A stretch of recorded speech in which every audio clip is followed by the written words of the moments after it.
Okay. All right. We are live, everybody. Welcome, welcome, welcome.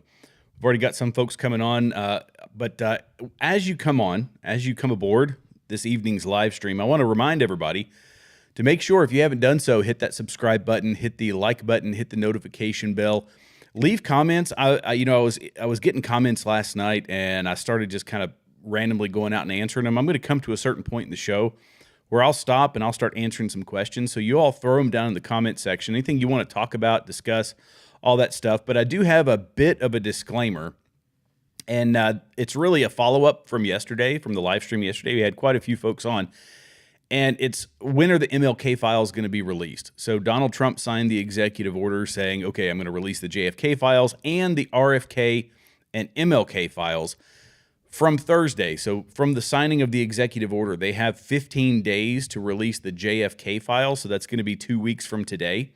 And the MLK and RFK files, they have 45 days to release those. Let's go ahead and assume they're going to wait until the 11th hour to do it. But I can't wait for, so be ready for it in 2 weeks. That following Monday, Tuesday, sometime around there, after the internet sleuths and everybody, I know I'm going to be going through them. Once we've gone through the files and learned something from it, I'll be able to transmit some sort of data to everybody. But I highly recommend you all go on and look at it. I'm sure it's going to be interesting. This is historic. It's historic that we're getting access to these things after all these years. So anyway, so 15 days from today is the JFK files.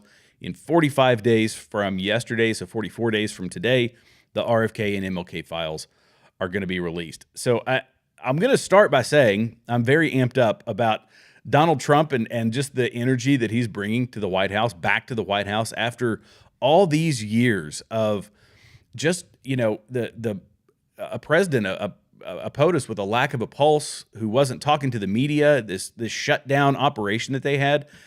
I saw this today, and I've seen several of them, but I'm going to show you a brief clip. And this is the type of press conference we literally haven't seen in 4 years. I don't know. Is he going? Is he going? I don't know. I mean, I really don't. Because if he's going to be there, it would be cheaper. But I didn't invite him. Somebody did.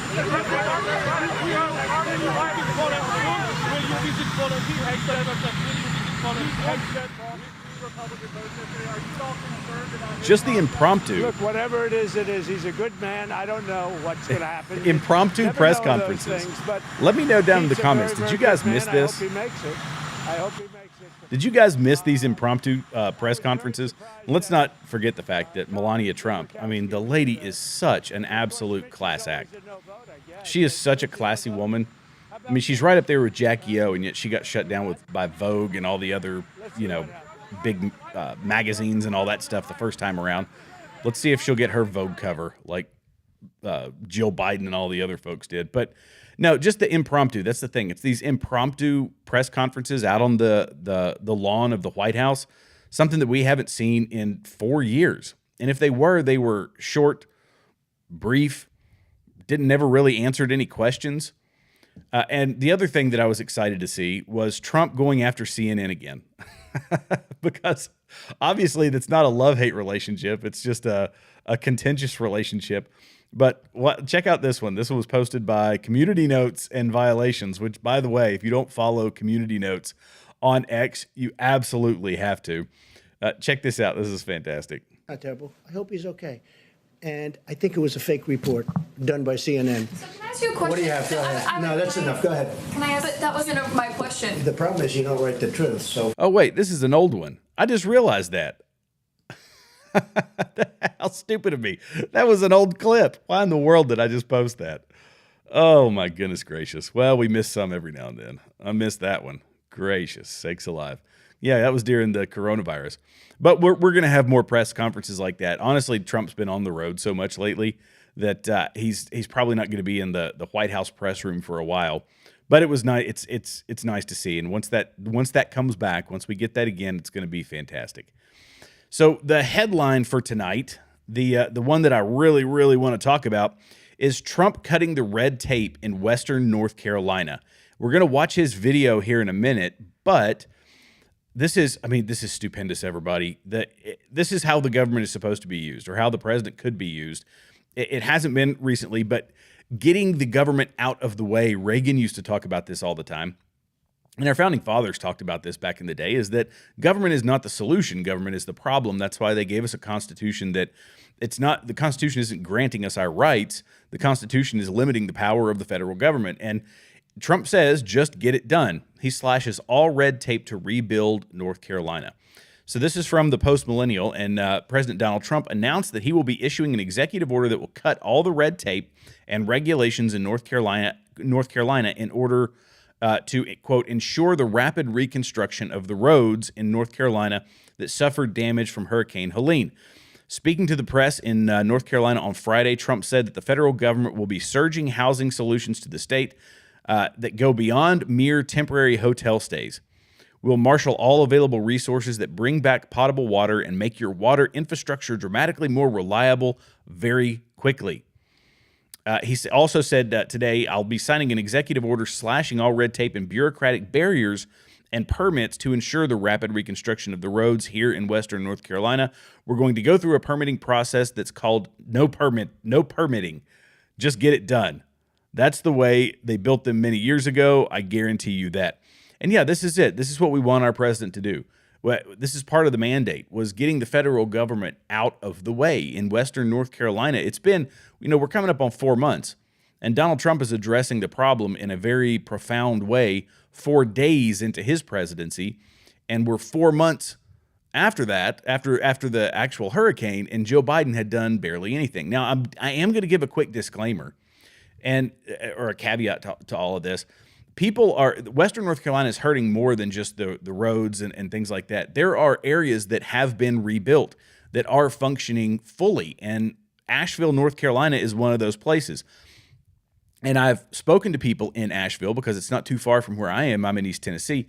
And these folks in Asheville are saying that their businesses are hurting because they rely heavily on tourism, and the tourism isn't coming back because in some ways of people like myself talking about it, I'm sitting here talking about, what the bad things going on in Western North Carolina, but that's more in the rural areas. The developed areas are functioning again, and I would implore anyone who used to go to Asheville or other places like that, go there and frequent the businesses in Asheville and other parts of Western North Carolina. Check online first to make sure that it's the areas that are actually functioning. But Asheville is up and operational, and the businesses are hurting because we're talking about Western North Carolina and generalizing it, when in reality, Asheville is functioning. Not all of it. I mean, the Biltmore Village and places like that, they won't be rebuilt for a while, but there's still a lot to do in Asheville. The downtown area of Asheville is still functional, and the businesses are seeing a huge drop in their business. So if you ever went there, if that was a place you used to visit, go there again, because this is the rural areas we're talking about. These are the people that have been left out in the cold, not even figuratively, but literally, by the Biden administration. And I'm going to play this clip from Donald Trump because I think it's important to hear it straight from him. I can sit here and editorialize, but I want you to hear how he said it, what he said, straight from the President of the United States' mouth. Let's listen. Said under our leadership, the federal government will be surging housing solutions to the state that go beyond mere temporary hotel stays that ended up being very short term. The government wouldn't do it any longer, which is ridiculous. We'll marshal all available resources to bring back potable water and make your water and infrastructure dramatically more reliable very quickly. Today, I'll also be signing an executive order slashing all red tape and bureaucratic barriers and permits to ensure the rapid reconstruction of the roads here in Western North Carolina. We're going to go through a permitting process that's called no permitting. Just get it done. That's the way they built them many years ago. I guarantee you that, right? I'm pleased to announce. Yeah, exactly. Oh, the permitting. This highlights a lot of things. But by the way, Pastor Graham back there behind him, he's got a huge facility in Asheville that they use for conventions and things like that. So he's been heavily involved in that community. Obviously, he's been lobbying to get help in Western North Carolina and for the folks in Asheville and in and around Asheville. But this press conference, there was about 20 minutes, and I'm not going to play that 20 minutes, but it was pretty heartwarming. You can find it on X. I would recommend you go back and take a look. But he let all these folks behind him, these just average folks, he let them have their moment of fame. 4 days after he's elected, there's millions and millions of people watching. And he said, here, you go and tell your fellow citizens what you've been going through. And they told the harrowing stories of dealing with the disaster and the impact that it's had on their families. The guy back here in the back with the sunglasses and the hat on that's holding the kid, he talked about the insurance company not paying out, that they had to do mold abatement, pay for mold abatement before the structural engineer would even come out and assess his property to find out how much he could get in his payoff. This is 4 months after this disaster took place, a third of a year, and they're still trying to get their payouts from the insurance company. And Trump says, all right, if we're going to fix this, I'm going to do whatever I can, and that's what he's doing. He's bringing them in. He's cutting the regulation. He's saying get rid of the red tape. Now, the response online has been very interesting. In a lot of ways, really, I'm going to put this in a left-right perspective, but on the left, the folks like Nancy Pelosi, she came out and said that, let me see if I can find that clip here, or it wasn't a clip, it was a post that she made, and she said, urgently needed assistance for families and communities ravaged by natural disasters should never be used as pawns for political games. We must work together to deliver relief aid for all Americans impacted by natural disasters across the country, including for Californians, to rebuild and recover from the devastating wildfires in Los Angeles. She is, by her own logic, a president should never go to an area that is ravaged by a natural disaster. She says, oh, that's using them as political pawns. But Trump said, and he doubled down on this, I believe, in a couple of instances, but he said, you know what I'm going to cut FEMA. Maybe we just get rid of FEMA altogether. And the left lost their mind. The collective left lost their minds about him even suggesting that. But this tells us one side is follow the system. The left is follow the system, trust the machine, trust the experts. And they have to believe these things because this is the pinnacle of their authority. Nancy Pelosi, Donald Trump, they are sitting in positions that are at the absolute pinnacle of their authority for the world, right? There is no God above government. So that's it. This is it. That's the pinnacle of their belief, that your rights come from government. Nancy Pelosi has said this. Bernie Sanders has said this. Not that they don't believe in God. That Nancy Pelosi, purports to be a devout Catholic, I believe. But they're saying that we need to grant this as a human right, that as a human right. Human rights are not granted by the federal government. Human rights are granted by our Creator. But when you are following a Marxist ideology, you have to set the government as that pinnacle for your society. And the other side, which is the conservative side, the right side, Donald Trump's side, it's the system that's the problem. And this is going all the way back again to most recently to Reagan. He talked about it a lot. If you've ever watched any of his early videos as he was leading up to his presidential run, he was talking about the government being the problem. We say that the government is the problem, that the machine is the problem, the system is the problem, and that the experts actually on the ground, the people in Western North Carolina building the roads, repairing the houses, doing all of that work, they are the experts. But when you follow the Marxist way, the big government way, it is the person with white tennis shoes and a clipboard is the expert. And that's where you have to derive, all of your actions that have to come from that bureaucracy, have to come from that bureaucrat. I don't buy into that. The people of Western North Carolina obviously don't buy into that. And Trump is saying we need to get those people out of the way. The one who's sitting in an air-conditioned office while a family, or a heated office, while a family is out sleeping in a tent just wanting to rebuild on their property, they'll tell them they need to sign Form 22-AB6R, and that's the most important thing. And they'll hang up the phone and go about their day functioning as normal. Those bureaucrats are the ones getting in the way of Western North Carolina getting back to where it was. They're the problem. They're not the solution. And so Donald Trump said, nope, I'm going to get them out of the way. Cut all the red tape. It's not that hard. Executive order. And that's another thing, these executive orders, I do not like executive orders. I really, really don't.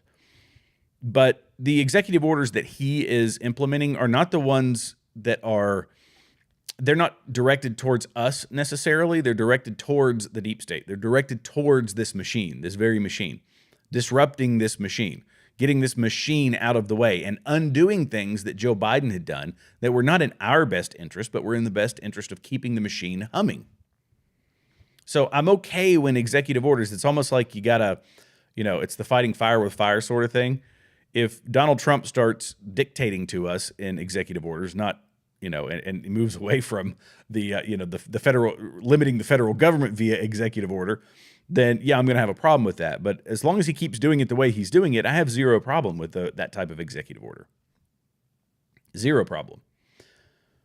I'm going to talk about the border here in a minute, but I put this one in here. It's probably a bad place to put it, but I'm going to show it to you anyway. Be aware, as we are getting rid of all these DEI programs, there's going to be a lot of relabeling. See, the DEI needs to go away, because it's a divisive ideology in the first place.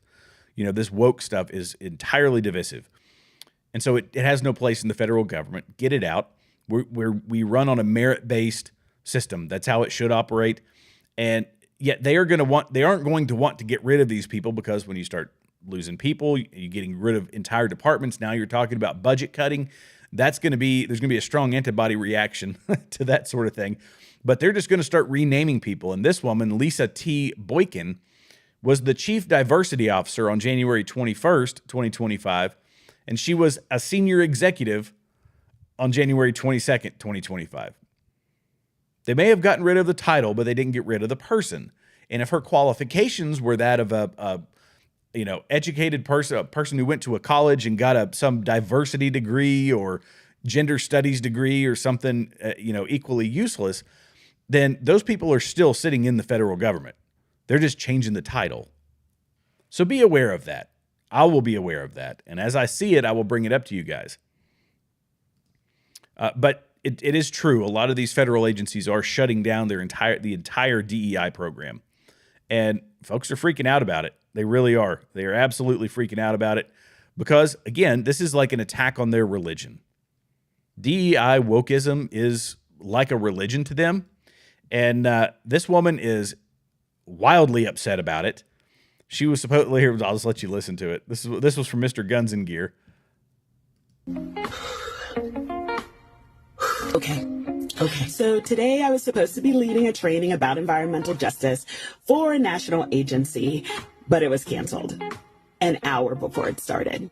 Why? Well, because the new federal guidelines from the Trump administration ban not only DEI trainings, but also any trainings or programs about environmental justice. And they're not stopping there. These policies go further, rolling back protections for our water, land, opening the floodgates to drilling, silencing those that are fighting for justice in any form.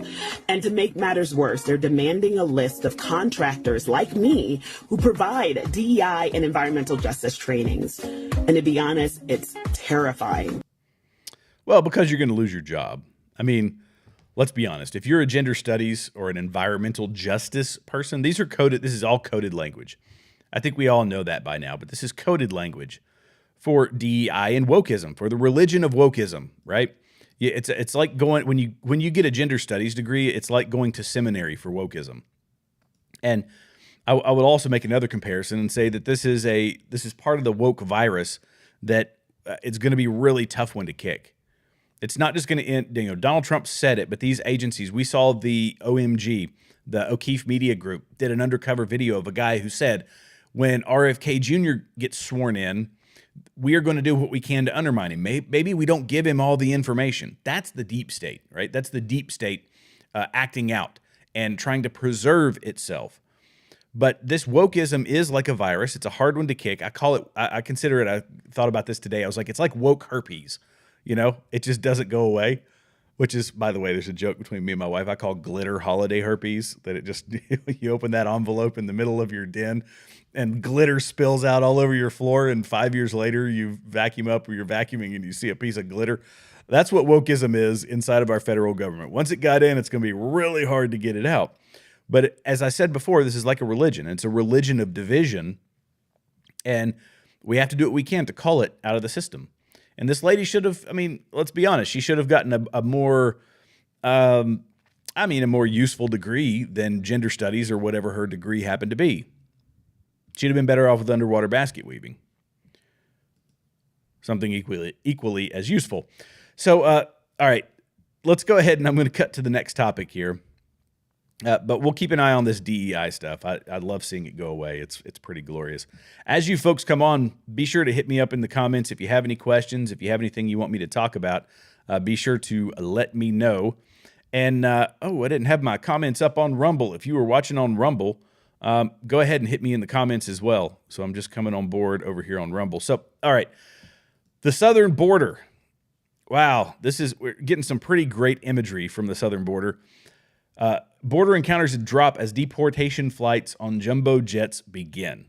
This is from the Post Millennial, and I've got something from Zero Hedge as well that I'm going to share with you guys. But border encounters have sharply dropped as President Donald Trump has launched a crackdown on illegal immigration and has taken to flying those detained out of the country on jumbo jets. That's a C-17 is what that is. I mean, jumbo jet, I think, is a whatever. I don't know. It's not like they're 747s. That's a C-17 military cargo aircraft. But deportations are already underway as jumbo jets carrying illegal immigrants are being sent out of the country in the first few days of the Trump administration. White House Press Secretary Caroline Leavitt posted to X, deportation flights have begun. President Trump is sending a strong and clear message to the entire world.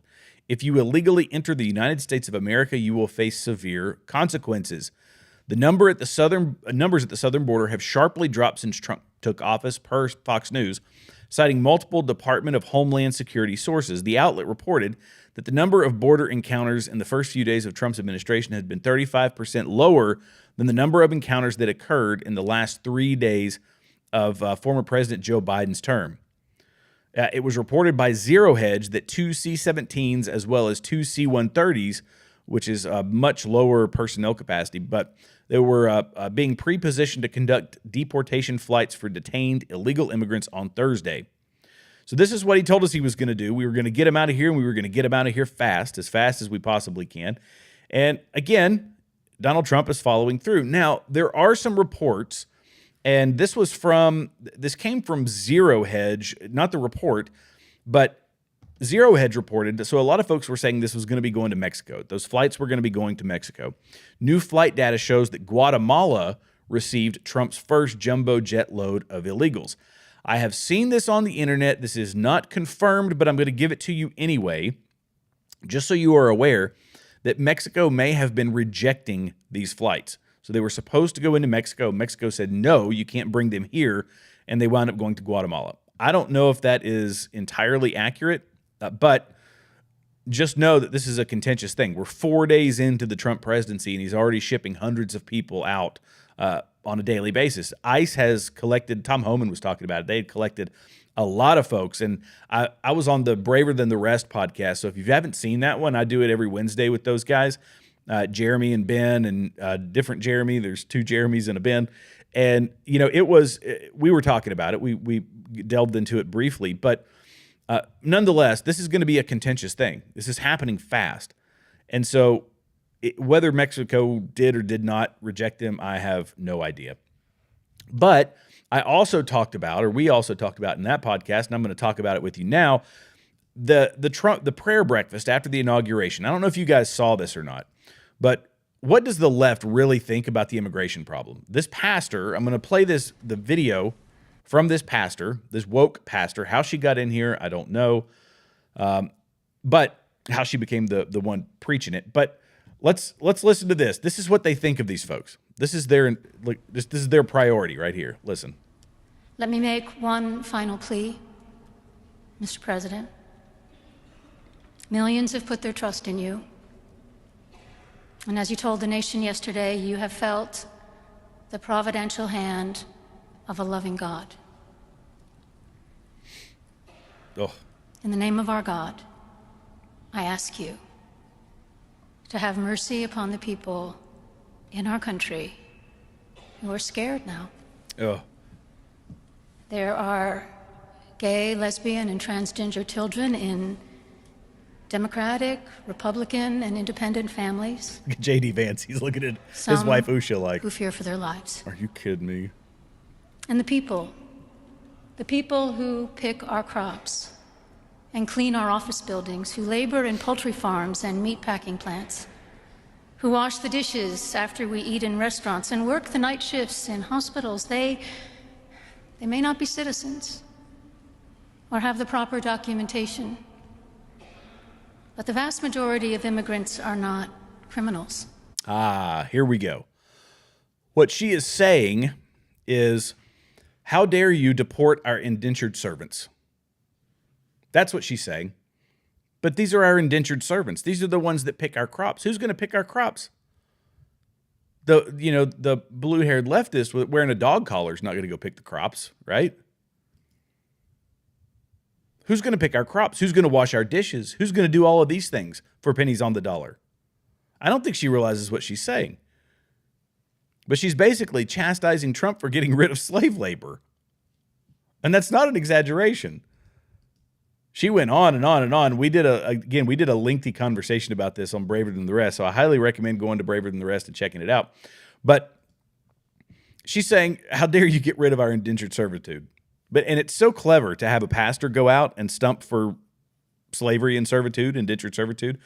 But I told the guys, I was like, it's always frightening to me when I see a woman with a butch haircut, and a woman with a butch haircut, on the street screaming and yelling. That's one thing. It's kind of easy to dismiss that. But when they do that, then they have the soft voice and Marxist ideology. That's a frightening thing to me. And Trump of course, he went off on a tangent about it and was like, she did a terrible job. It was awful. Nobody liked it. It was obviously a political move at a time when she could have been preaching about unity inside of the country.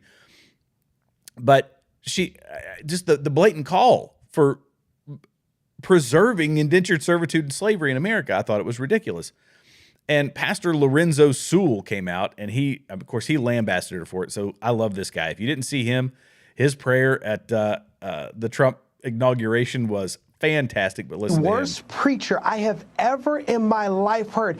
It was awful. It was so bad. I'm grateful my wife was not there. She would have ran out of that church. I could not believe that she would use that moment to speak a demonic message as if she was using the Bible. She used her platform to practice theological malpractice. It was horrible. It was the worst message I've ever been in my life. It was believers. We prayed after. We prayed for our president after that message. I was the last person to leave that building because I was so offended about how she used her platform. Okay. That guy's going to go places. I hope he gets a monstrous following. I hope his church flourishes. But again, this is what they're saying. They're saying that, not everybody's criminals, not everybody's bad. But this is what we're trying to get rid of. Yes, the people who came here illegally, they broke our laws. They are by definition criminals. But regardless of the reason that they came here, they circumvented law enforcement, came into America, and ipso facto, they are criminals. That's a criminal act.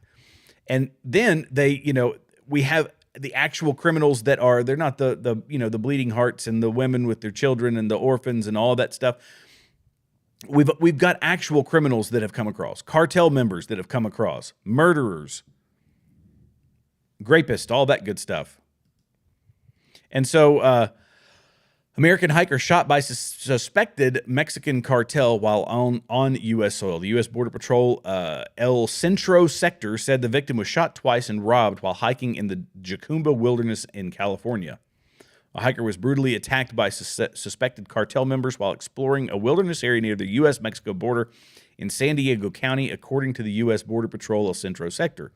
Officials reported the incident happened around noon on Wednesday near the border of San Diego and Imperial counties, where a group of U.S. citizens who were hiking in the Jacumba wilderness in California was brutally attacked and pelted with gunfire by suspected cartel members. I said this in the podcast yesterday. This is going to be, the southern border is going to really, really heat up. As these deportation efforts are underway, right now they're shock and awe. It's shock and awe to capture these people. And they're finding the folks that live next door to them that are also illegal immigrants. And they're taking them out of the country. They're arresting them and they're detaining them. And it's been hundreds, if not, over 1,000 people by now. I don't know the actual number at the time of this broadcast. But there are, the cartel is making billions and billions of dollars off this. Hundreds of millions or billions of dollars off of this human smuggling trade. And this is a huge hit to their pocketbook. It's a huge hit to their wallet. hostilities on the southern border are going to amp up, and we pray to God that nothing bad, really, really bad happens. But the left is trying to make this emotional plea. This is plain and simple. This is law and order, and this is protecting American citizens. So if you came across the southern border, you broke the law. If you come here and you start taking taxpayer money from a system that you did not pay into, that is theft. You are stealing from the American people. That's a double whammy in my book.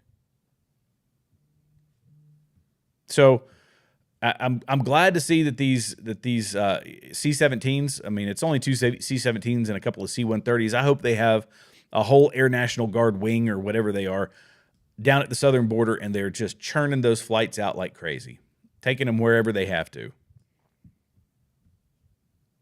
That is good to see. Are you guys happy to see it? Let me know down in the comments. So the next thing I'm going to talk about, this was, okay, Trump is trying to get all of his cabinet appointments through, and the left is, in some instances, pushing back, but they're all going to go through. I don't think we're going to have a problem. There's a couple of Republicans here and there that are hanging out saying, no, I absolutely will not vote for that person. This was, let's see, who were the ones that were not voting for Pete Hegseth? And there were two. I don't have the name. I didn't bring that one. I was just going to talk about Mazie Hirono and how she's kind of, I'll talk about that in a minute. But there's two Republican senators who are refusing to vote for Pete Hegseth. And basically it's going to come down to J.D. Vance breaking the ties. So they're still going to get through. Pete Hegseth, you know, all these folks. But Doug Collins, look, Hawaii's Hirono, only senator to vote no on Collins continuing her partisan streak at hearings. She was the only lawmaker on the Senate's Veteran Affairs Committee to oppose the confirmation of President Donald Trump's nominee for Secretary of the Department of Veteran Affairs, former GOP Congressman from Georgia, Doug Collins. Doug Collins is a great American. He's done some amazing stuff. He was a very, very outspoken member of Congress. He's fantastic. He's a very conservative guy. But amid the slew of confirmation hearings that have taken place, Hirono has been unafraid to poke and prod about nominees' sex lives, and at one point she accused Trump's defense secretary nominee, Pete Hegseth, of being willing to shoot at lawful protesters. What in the world? Would you carry out such an order to shoot protesters from President Trump? Hirono asked Hegseth during his hearing in front of the Senate Armed Services Committee, citing reports that the president asked former Secretary of Defense Mark Esper to shoot protesters in the leg during the 2020 riots in Washington, D.C. that ensued after the death of George Floyd. Hegseth tried to offer a response to Hirono's question, but the senator would not let him get a word in and instead answered the question for him. You will shoot protesters in the leg, she asserted to Hegseth. Moving on. So this is something that's actually leaving politics, I believe. At least on the right, it's leaving politics. But Mazie Hirono is a prime example of a partisan animatronic. This is what we got rid of, or getting rid of, in the Republican Party. This is why I think our party is changing wholeheartedly. This is why the conservative movement, the Trump movement, is really shaking things up, because we got tired of the partisan animatronics. Mazie Hirono, because there's no other reason not to vote for Doug Collins other than partisanship. So it's like this, it's a Small World ride at Disney where it does one action, then it goes back over, and it does one action and then goes back over. Mazie Hirono hits the nay button on any Republican candidate, and then she turns around and starts repeating whatever the DNC told her to, and then she goes over and hits the nay button, and then that's her life, right? This is what she does. It's blue no matter who. It's vote strictly partisan lines. She can't think outside of that. And I like the fact that Trump has shifted the kind of the playbook on this, and there's a few people who don't really play ball with the left. You've got Bernie Sanders, who acts like he's kind of playing outside the lines, but then he ultimately comes back and supports the party. AOC, she's kind of that way. She breaks the norm, but ultimately she's going to still support the party. They better get on board, because we're pulling in the free thinkers. We're pulling in the people that have their own opinions. And by and large, their opinions are moving further and further towards the right, towards conservatism, not towards the middle and general Republican way of thinking. Like the Lindsey Grahams are going to be a thing of the past. The Mitch McConnells are going to be a thing of the past. In the House, like the Dan Crenshaws, people like that are going to be a thing of the past. And we're getting rid of the animatronics. But goodness gracious, Mazie Hirono, just the only one. She's the only one who said, no, I can't do this, because I mean, because he's not a Democrat. How is that helpful? I just don't get that. I don't know. So Donald Trump has removed the security clearances, moving on to some other interesting individuals. Donald Trump has removed the security clearances of Mike Pompeo. If you don't forget who Mike Pompeo is, and also Fauci and John Bolton. This is fantastic. So this is what Donald Trump said. He said, yeah, they can hire their own folks. They made plenty of money, and they did. Anthony Fauci was paid $500,000 a year as a government employee. He's made, I'm sure, millions off of his book. But on Thursday, President Donald Trump responded to the termination of Dr. Anthony Fauci's government security detail, saying that Fauci and others can hire their own security if they feel that they need it. Trump noted that they made a lot of money in their careers, and boy, they did.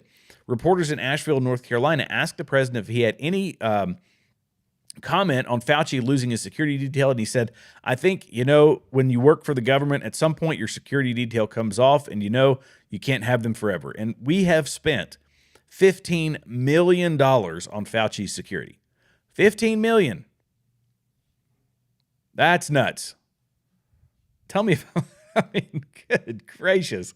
$15 million on protecting that guy? Great day in the morning. But he's gone now, or his security is gone now. But yeah, he's doing the same thing for John Bolton and for Mike Pompeo. These folks, he's like, nah, we're not paying for that anymore. Which I'm perfectly fine with. I mean, John Bolton's a warmonger. He's probably got some enemies out there. But, I mean, come on. He's got plenty of money. He's one of those guys there's a lot of guys out there that have enriched themselves on the federal government.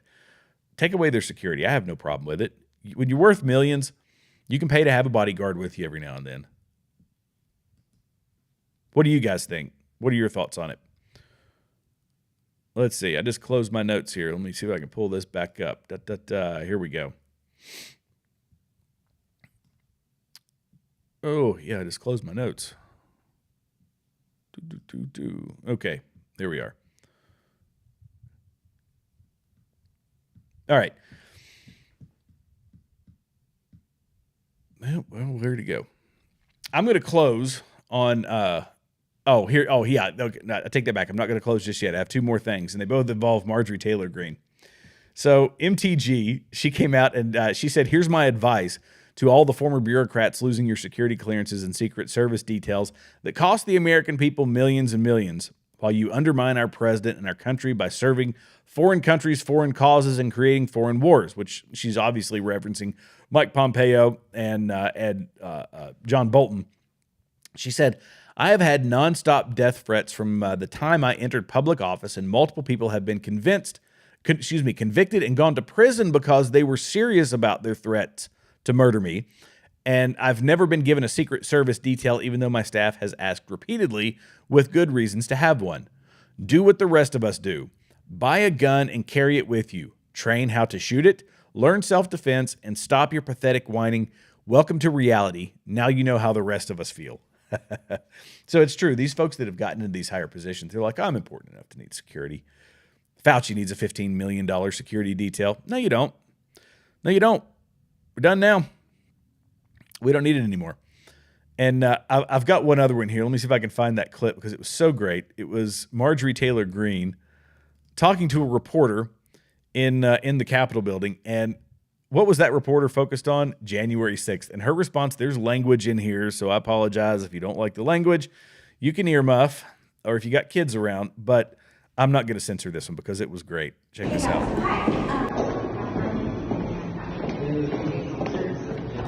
Come to the Capitol or do tours or do meetings here? Is this all you really talking about is the J6ers that have been pardoned? Yeah. Okay, are you going to talk about the Biden family that got pardoned? No? I haven't. Oh, okay, what about the rapers and killers and murderers that Joe Biden pardoned? There's tons of them. Is that a focus at all? Well, I'm asking about J6. I know that's what you're asking. I know that's what you're asking about, and I'm not doing this. This insane place up here and all of y'all's obsession with January 6th is absurd. Everybody outside of here is sick and fucking tired of it. I'm serious. And so Joe Biden pardons all these murderers and rapists and disgusting people, and then everybody up here has got their panties in a wad because J6ers got pardoned. Like people that walk through open doors. A lot of them walk through open doors. That's it. But everybody here is like, J6. Seriously. But you've been so outspoken on this issue. I mean, yes, I have. And they're pardoned. And thank God, I hope they go live their lives and can reassemble something back together, because they have suffered enough. Go do a story on all the Antifa BLM people that never served time. Over 95% of them. Seriously. Think about that. And go do a story on these cities that BLM burned to the ground and they never built back. They raised all that money on ActBlue and they never built those communities back. You don't think it's a fair question to ask you because you've been so outspoken. It is nauseating. I've seen all the Democrat-run networks ad nauseum about January 6th, and they just can't get over themselves, but they don't give a shit about real Americans. The speaker just created a select committee to investigate January 6th, so it's not like Republicans aren't talking about this. No, but it was your question. Are you gonna have J6ers come in? Are you gonna give them tours? Like, I'm so sick of you people and all this crap. I really am. The reason why I asked that is because other people have said that, and so I assumed you would be one of those people that would also be having tours. Just because I know you're close to some of the people. Because you're assuming. You know, the problem is you people never gave me a fair shot to begin with, and all these assumptions and all these headlines and all these lies. So you came in asking me, why don't you do a story on what people care about? People care about the border, the economy, energy. They're sick and tired of the foreign wars. They're tired of the hypocrisy up here, and they hate the media right now. They do. It was such a good interaction. I've never been a huge, MTG fan necessarily, but that video, it was pretty great. Like I was pretty pleased with it, and she did a great job handling them. Oh, hey, Health 613, thanks for the like and follow. I truly appreciate it. But yeah, so she's right. January 6th, folks, they suffered for years. Were their reputations ruined? Yes. Did they lose their jobs? Yes. Did some of them go? Some of them unalived themselves because of the stress of going to prison, and they have been posthumously pardoned. Praise the Lord for that. But these people have lost a lot. And as she was referencing, the folks, the BLM writers, what happened to them? They were getting bailed out by Kamala Harris and other prominent figures who were donating to a fund to help get them out of prison. These are people who were committing felonies. These were people who were burning property, who caused billions and billions and billions of dollars in damage with no accountability. None. And the ones who did go to prison, or not prison, but went to jail, those people were let out. They very quickly. January 6th, folks, as I played yesterday in my video, moved around prison to prison so that they couldn't interact with their family, so they couldn't interact with their lawyers. They suffered enough. It's plenty. Trump pardoned them, and the guy from Silk Road, which I was going to talk about yesterday, and it just came to mind. Golly, I'm just forgetting his name. Let me pull it up here. You guys will remember. If you remember, hit me up in the comments with it. See if you can beat me to the punch here. But the guy who started the Silk Road website, he was pardoned. He was serving 2 life sentences, not for something he did, but for something other people did. And Trump pardoned him. Ross Ulbricht, that was it. Ross Ulbricht was put in jail for 2 life sentences, I think plus 40 years, for something he didn't do. He was trying to create a platform where Bitcoin could be easily traded. They shut him down. They sent him to prison for life. And just because it was an open forum website and people were doing illicit things on there, they came after him for it and shut him down for it. Put him in prison for it. So he got his life back. Same with the J6, folks. Praise the Lord. Donald Trump set him free. But yeah, they're going to continue to talk about this. That January 6th, it's because they can't talk about anything else, to be honest. I don't think that their brains aren't firing on all the appropriate synapses and to get outside of the J6 and Donald Trump evil, orange man bad mentality. How about you look at all the great things that are being done? All the things that I've highlighted today, things that I highlighted in my show yesterday. I'm to a point now where I can talk about some fantastic things being done that empower the American people, that empower our communities, that get the government off our back. Let's celebrate that stuff. That's what I'm doing. I'm celebrating it. I'm amped up about it. And I'm so glad that you guys were here with me tonight. I appreciate all the folks that were watching. If you haven't done so, be sure to hit that like button, hit the subscribe button. If you're on X, be sure to follow me. If you are on YouTube, Rumble, hit me up with the comments. Again, Hell613, thanks for the like and follow over on Rumble. I truly appreciate that. And guys, I will see you in the next video. Hit me in the comments if you have things you want me to talk about. If not, God bless you, God bless America, and I will see you all in the next show.